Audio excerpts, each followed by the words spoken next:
เสียงเห็นเพื่อนจะว่าเจ้าสาวหอมแก้มพี่น้องเพื่อนอยู่ทั้งระดับเวทีอยู่อาจจะเห็นอยู่บ่จ้าครับเอาสร้างภาพเพื่อนเกี่ยวถ่ายรูปเลยสร้างภาพถ่ายรูปไว้เป็นที่ระลึกเอาประเด็นจะว่าเตรียมพร้อมแล้วจ้าเตรียมพร้อมหอมแก้มเจ้าสาวเลยหอมเบื้องซ้ายไปชกสินับไปดึงหา3ขันหอด3แล้วนี่จะหอมอย่างเดียวเราก็ต้อง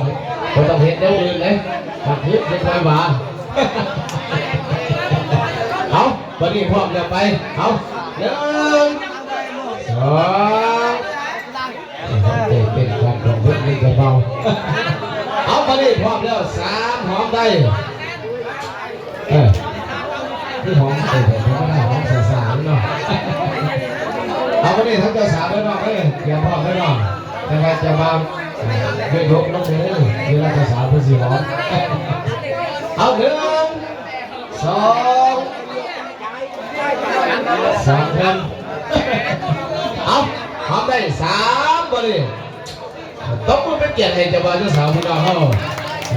เอาวันนี้เส้นเจ้าบ่าวเจ้าสาวพักผ่อนได้